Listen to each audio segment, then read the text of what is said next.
It's been quite a ride the last few years. I'm Ben Rising, your host, and welcome to Season 10 of Whitetail Edge.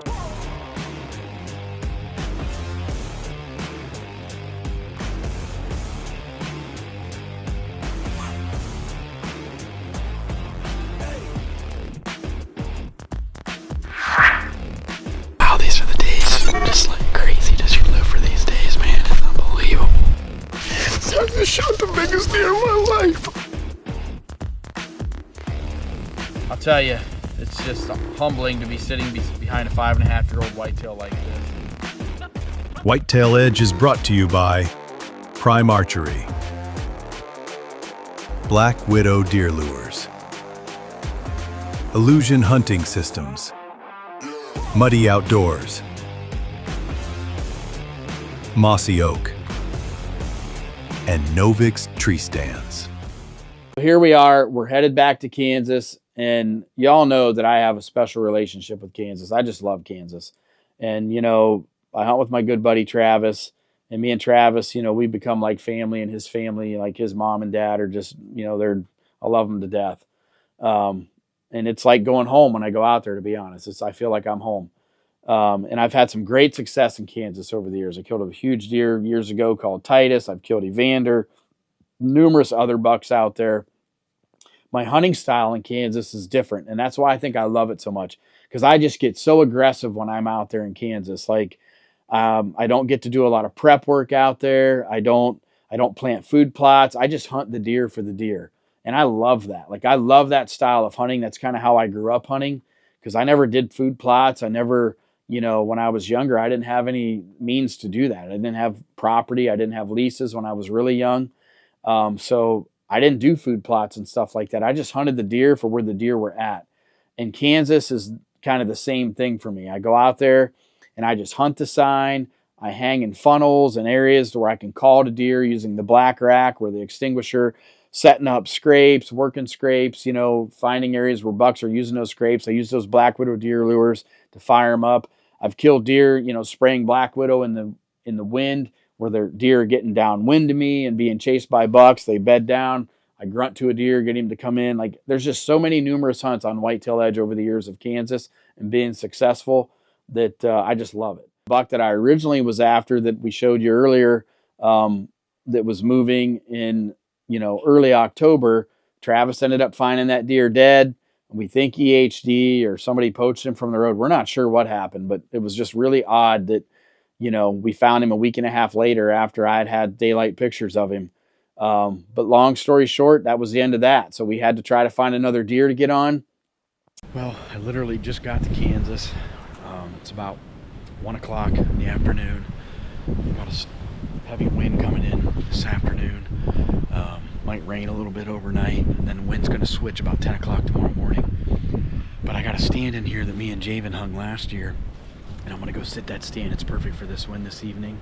So I'm going to get into this creek bottom down here, sit this stand. Got a pretty good deer located in here. It's a big buck. It's a big 8-point that we were hunting last year, but he blew up this year and threw some trash and stuff. So he's a really good sized deer.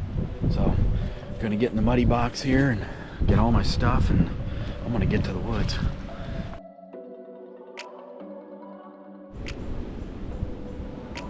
It's my classic Kansas scenario. Hardly ever very high in a tree out here, because you can't get high, for one.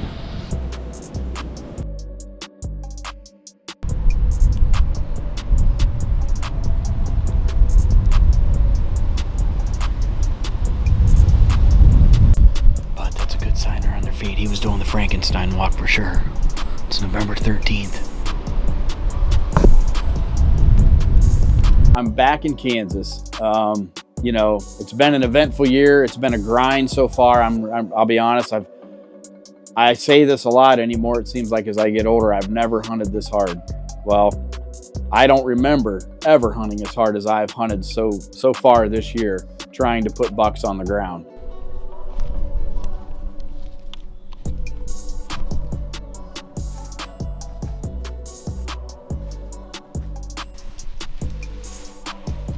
That one would taste better for sure. I've always liked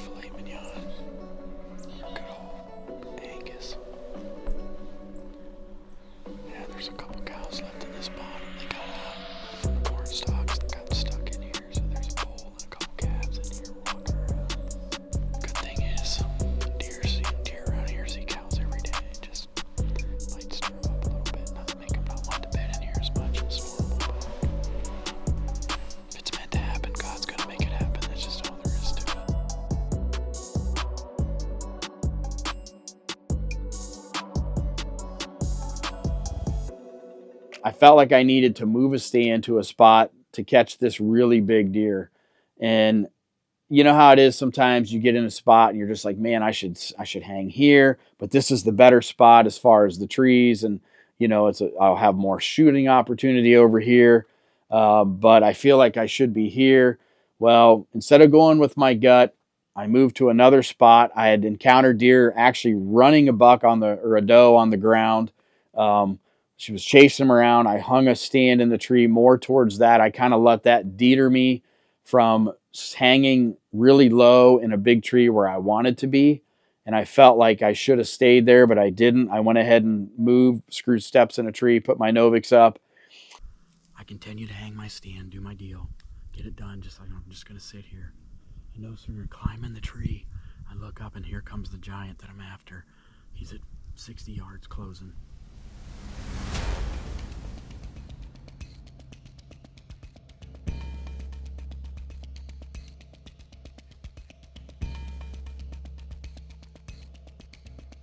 And he literally walked right by the tree that I contemplated for freaking 12 minutes. Should I hang in that tree? But I was only going to be like 7 feet off the ground. I should have hung in that tree because I'd have killed this deer deader than a doornail.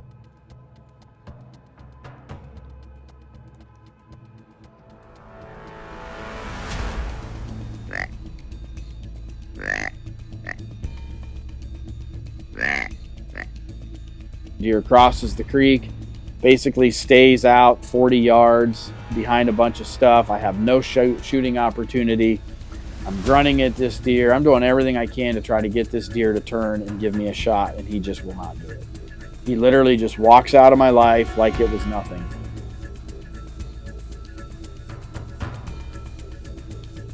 Easy. And this other buck, meanwhile, was chasing this doe around. I thought for sure I would get a crack at this big deer. I mean, we're talking 180-inch animal. I figured for sure I'd get a crack at him that evening yet, but I never did. Never saw him again. It was heartbreaking, but I felt that maybe I would see him again, but I didn't get any more pictures of him. I made some moves where I knew he was moving through. I'd made a makeshift ground blind on the ground. Well, not really a ground blind, but there's a blow down here, and I just cut some cedar limbs and tucked myself in here.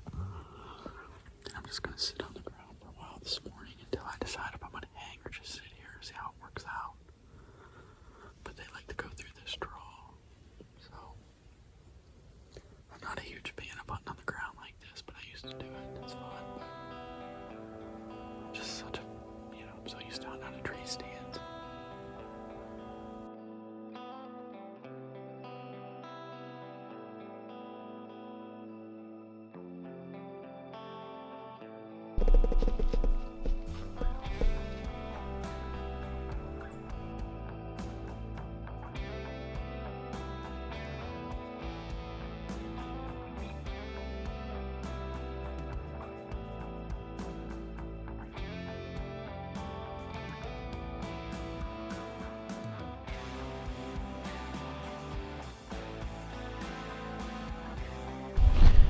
Mossy oak has concealed me sitting on the ground like this. I mean, there has not been a deer see me sitting here all day. And I think I've seen somewhere around, I don't know, I've had 3 different bucks go through here that I passed. 4 or 5 does, 6 does. Just had one literally walk within 10 feet of me, never saw me. I mean, it's been amazing. I haven't been able to get everything on this camera, but it's the perfect little scenario the way I'm sitting up in this treetop.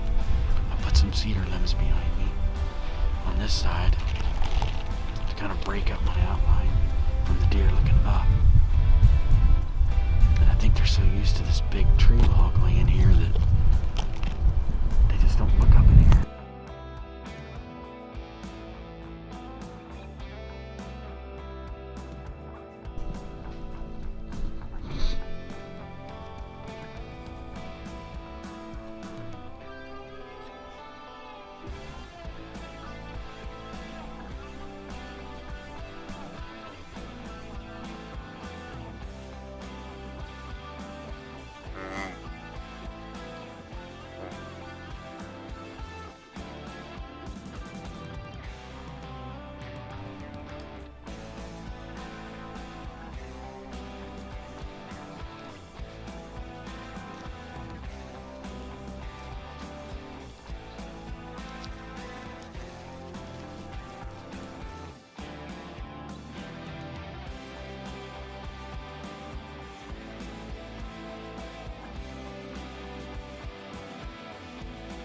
I just never did encounter that big buck again, and my time was running out, and I felt like, okay, there's one area that he could be pushing does around, and there was other more mature deer on the farm too. So I'm just like, I need to go in a spot where I've had a lot of success in the past, where I know a lot of these bucks, move does around, maybe get into a spot where I can see and call to deer and just try to get one in front of me.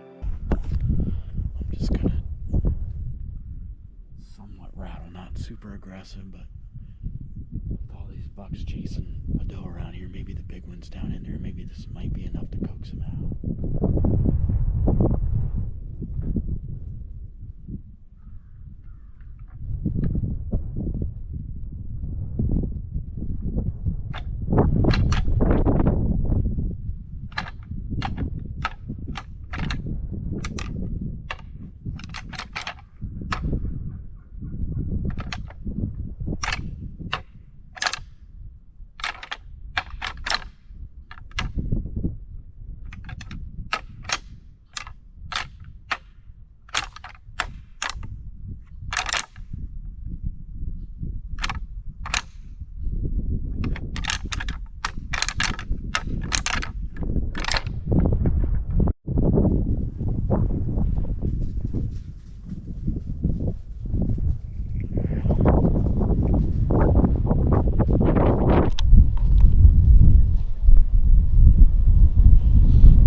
Decided I should give him overnight because he'd went and laid down in a brush pile. I thought he was going to die, and I thought he was dead, but I wasn't 100% sure. So I wanted to be safe. After reviewing it, especially on that painted arrow, it looked like it was just a little low. It felt great, but I think it was just a tad low going through, and that mega meat rips a big hole. So I just decided to back out and give him till the next morning and go in and scoop him up.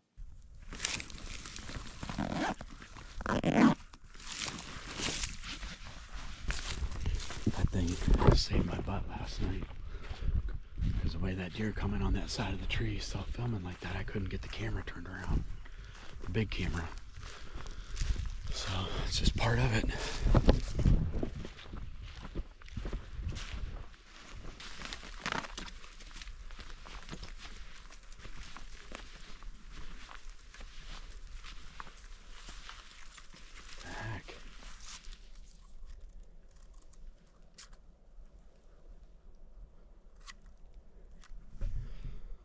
It's relayed. Stands right there.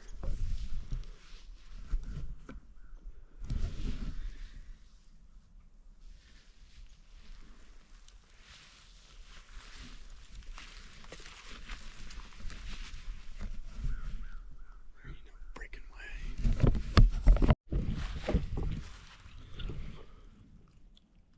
was a little confused because I really thought that deer was going to be laying there.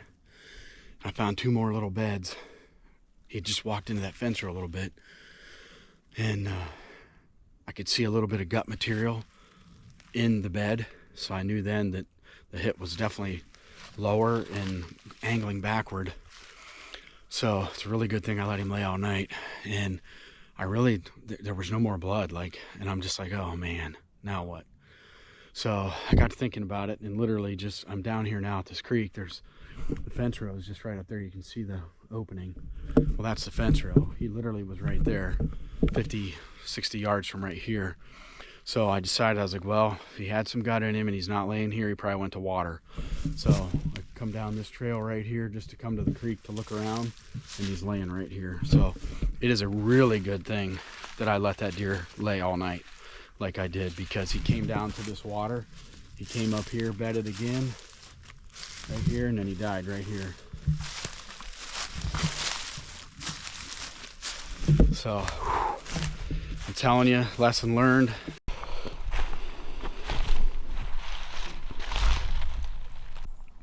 Well, here this buck is, man, I'm telling you, I'm really glad I let this deer lay overnight, because if I wouldn't have, good chance I'd have bumped him last night and we wouldn't have found him. But he didn't go far. He only went another 60 yards from where he last bedded, but he come down to this creek here because the shot was a little bit low, cut a little bit of his guts. It must not have got any of his heart, like I would have thought the shot did by reviewing it, and I really couldn't believe that he was alive. I thought maybe he got lower lung, but I don't think I got any actual vitals. But we made his body septic with that shot. Luckily, I had a large cutting diameter broadhead, and he came to this creek, got a drink, crawled up on this bank, and that's where he died. And he was not stiff this morning, so he literally had just died. So it was a good thing that I let him lay. But man, what a great time here in Kansas. Hopefully maybe get to Illinois yet and Kentucky and get another deer on the ground. But it has been a grind this year. I'm looking for some relief, and I'm just very thankful to God that I got an opportunity at a nice Kansas buck here. And I feel like God's trying to teach me something this year, that's for sure. But I'm trying to be a student and learn what he's trying to teach me. So anyways, hope you're all having a good season, and thanks for watching Whitetail Edge.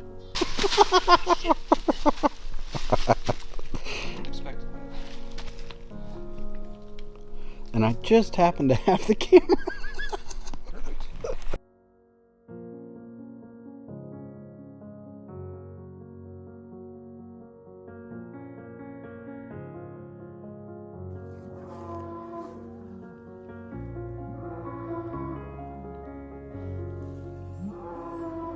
Instead of 2 bucks getting ready to fight, I got 2 bulls getting ready to fight right in the middle of the bedding area. To Kansas. That was good. That's it. Yep. Next one.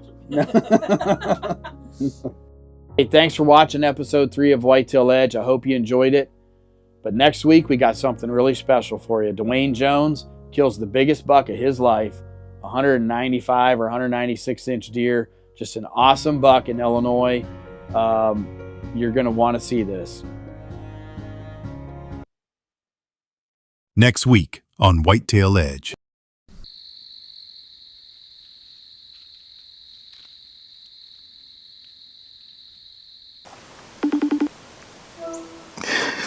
Ben. What? I just killed the biggest deer of my life. Did you really? Freak yeah!